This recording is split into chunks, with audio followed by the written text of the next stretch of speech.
చేసిన మేలులను బట్టి కృతజ్ఞతగా ఏర్పాటు చేసుకున్నారని మరి కోడితో చెప్పి ఉన్నారు. దేవుడు చేసిన మేలులలో దేనిని మరొక కృతజ్ఞతాస్తుతులు చెల్లించుడి అని వాక్యము సెలవిచ్చుచున్నది. అవునా కాదా? దేవుడు మన పట్ల ఏదైనా మేలైన కార్యాలు చేస్తే దానితో దేనిని మరొక దేవునికి కృతజ్ఞతాస్తుతులు చెల్లించుడి అని వాక్యం బోధిస్తుంది. అలాగే ఫిలిప్పీయులకు రాసిన పత్రిక 4:13 అధ్యాయం 13వ వచనం. ఫిలిప్పీయులకు రాసిన పత్రిక 4 అధ్యాయం 13వ వచనం. నన్ను బలపరచువాని అందే సమస్తమును చేయగలను. దేవుడు ఏమంటున్నాడండి? నన్ను బలపరచువాని అందే సమస్తమును చేయగలను. మరి ఈ వాక్యాన్ని ధ్యానించుకునే ముందు చిన్న ప్రార్థన చేసుకుందాం.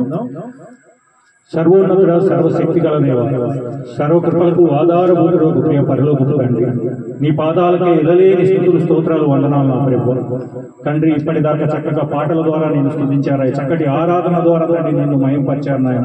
అలాగే తండ్రి వాక్యం బోధించబోతుండగా ప్రభు ఉట్టివాడును మట్టివాడు ఆయన నేను తండ్రి నీ పక్షాన నిలిచి తండ్రి యేసయ్య నీ మాటలు వెడల్పరచుండగా ప్రభు నీ ఆత్మతో నింపుతున్నా తండ్రి.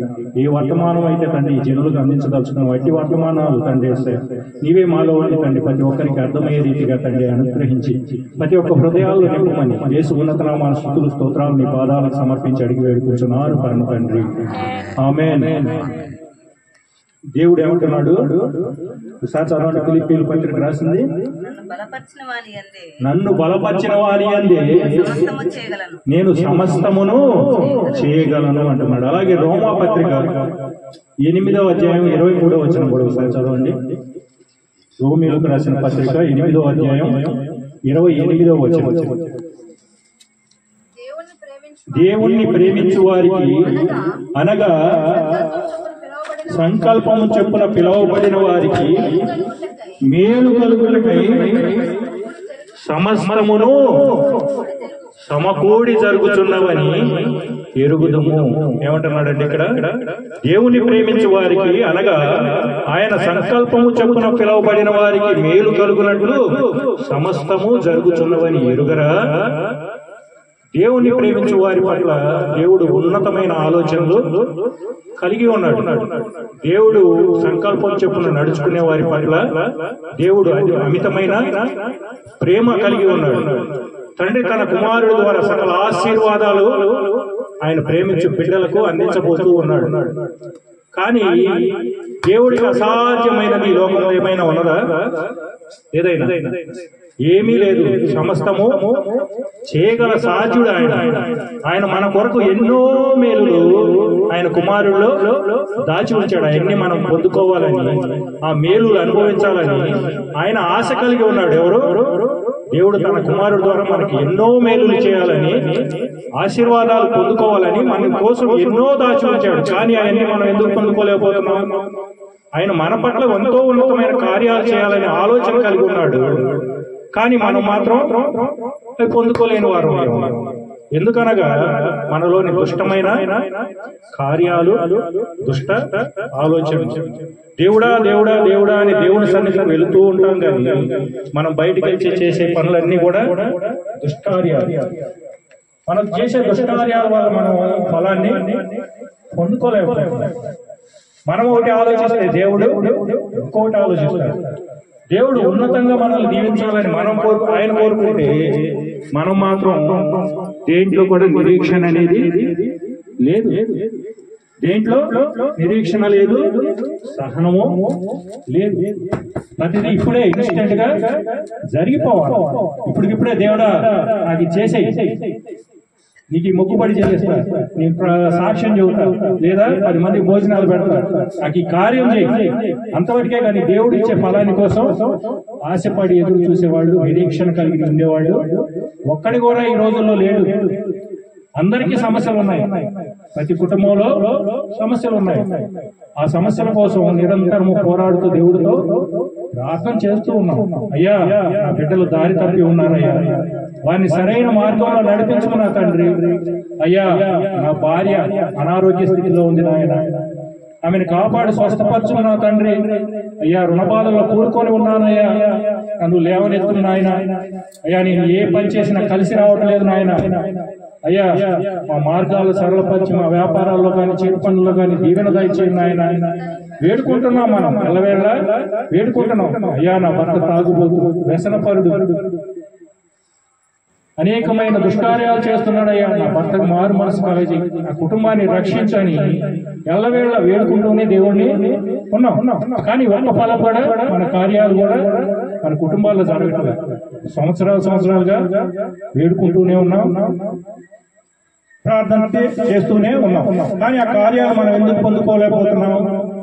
మనం ఇన్స్టెంట్ గా ఇప్పటికిప్పుడు ఏదైనా జరిగిపోవాలనే ఆలోచన, బయటికి వెళ్తే దేవుని సన్నిధికి వచ్చినప్పుడే ఆ భక్తి తప్ప, మనం దేవుని సన్నిధిని దాటిపోతే దుష్కార్యాలు, దుర్మార్గపు మాటలు, లేదా కలహప్రియమైన మాటలు,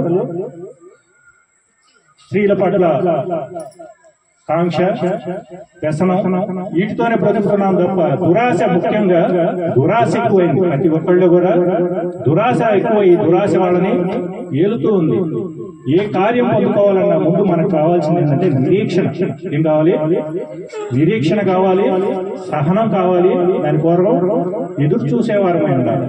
ఎంతసేపు ఒకప్పుడు ఇడ్లీలు వేసుకోవాలనుకో, అట్లు పిండి నానబెట్టుకొని దాన్ని 2-3 గంటలు నానబెట్టుకొని, రవ్వ నానబెట్టుకొని, దాన్ని పిసుక్కొని, దాన్ని పిండేసుకొని, రేత్రిలో దాన్ని కలుపుకొని, దాన్ని నైట్ అల్లా దాన్ని నిద్రపించాలి.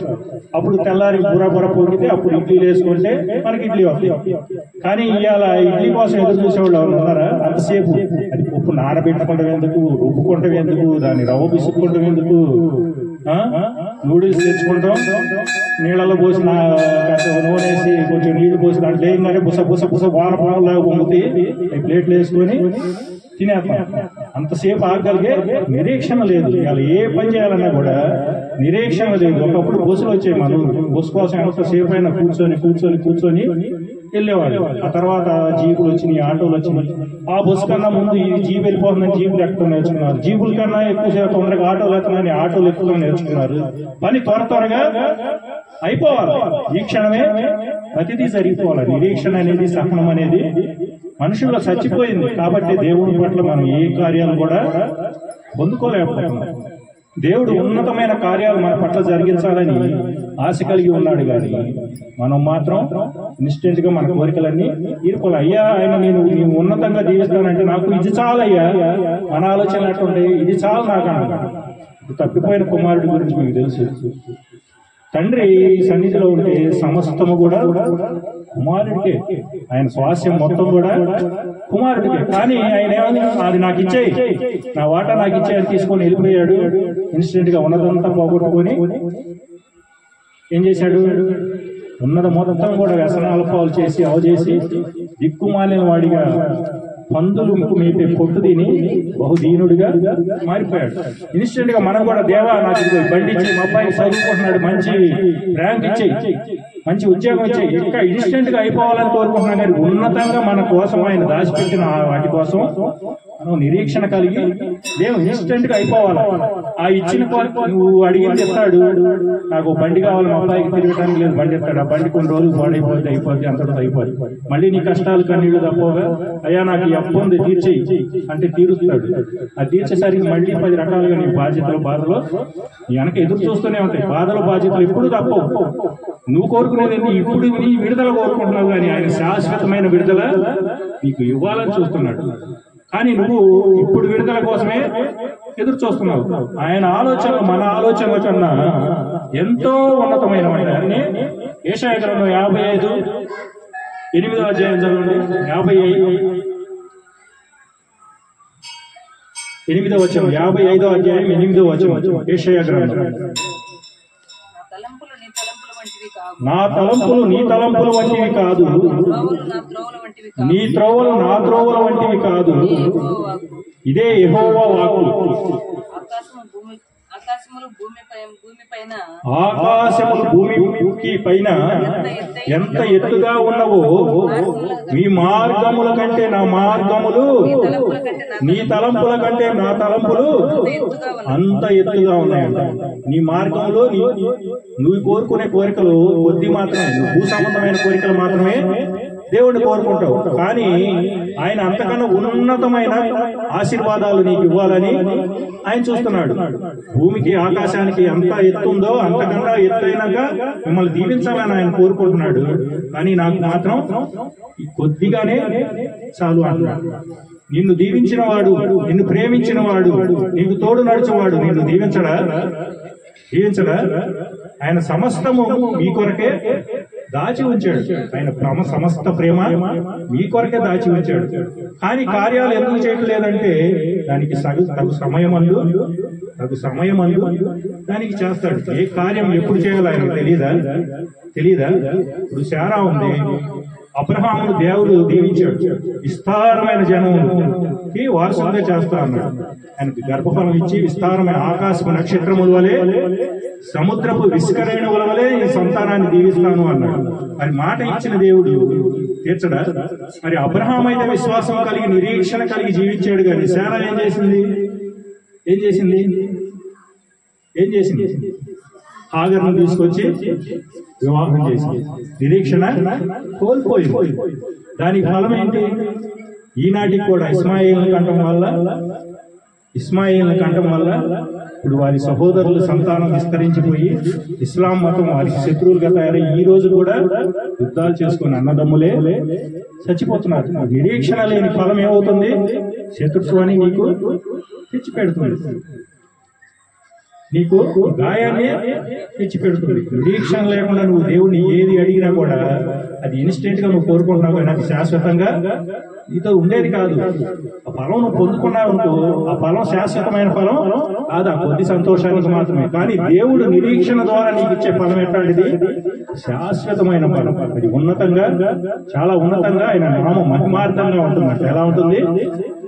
ఆయన నామ మహిమార్థంగా ఉంటుంది.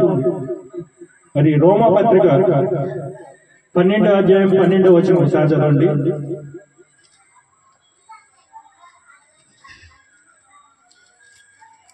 రోమా పత్రిక 12వ అధ్యాయం. నిరీక్షణ గలవారై సంతోషించుచు, శ్రమయందు ఓర్పు గలవారై, ప్రార్థనయందు పట్టుదల కలిగి ఉండు. ఏమని చెప్తున్నాడు ఇక్కడ దేవుడు? మరోసారి చదువుమా. నిరీక్షణ గలవారై సంతోషించుచు, శ్రమయందు ఓర్పు గలవారై, ప్రార్థనయందు పట్టుదల కలిగి ఉండు అని దేవుడు చెబుతున్నాడు. కానీ మనకి ఓర్పు అనేది లేదు. దేవుడు ఎప్పుడు మీ పట్ల కార్యాలు చేయాలో ఆయనకు తెలియదా? ఇప్పుడు ఒక కోటీశ్వరుడు ఉన్నాడు, తనకు ఒక కుమారుడు ఉన్నాడు. ఆ కోటీశ్వరుడు ఏమైనా చేయగలడు. ఇప్పుడు ఆ కుమారుడు వచ్చి ఏ కోరిక అడిగితే అతను చేయలేడు. కోటీశ్వరుడు అయిన వాడు, మన తండ్రి అంతకన్నా ఉన్నవాడు. ఇప్పుడు ఆ కోటీశ్వరుడు 10 సంవత్సరాల బిడ్డ వచ్చాడు, నానా నాకు బుల్లెట్ కావాలన్నాడు. కొనిస్తాడా? చెప్పండి. బుల్లెట్ 10 సంవత్సరాల పిల్లడు కొనిస్తే ఏమైంది? అది మీద వేసుకోను, లేకపోతే ఎంత కింద పడో దెబ్బలు తగిలించుకొని గాయాల పాలవుతాడు. అది ఏ సమయం ముందు ఏ వయసులో కొని పెట్టాలో తండ్రికి తెలియదా? ఆ సమయం అందు కొడుకు కోరక ముందే తండ్రి ఇస్తాడు. అందుకే మనం ప్రార్థన చేసే విషయంలో కానీ, దేవుడిని అడిగే విషయంలో కానీ, దేవా నీ ఉన్నతమైన కార్యాలు ఎంతో గొప్పవయ్యా, నీవు మా పట్ల ఏ మేలులు దాచి ఉంచావో, ఏ కార్యాలు చేయదలుచుకున్నావు, అట్టి కార్యాలే మాకు జరిగించు నాయనా అని ప్రతి విషయం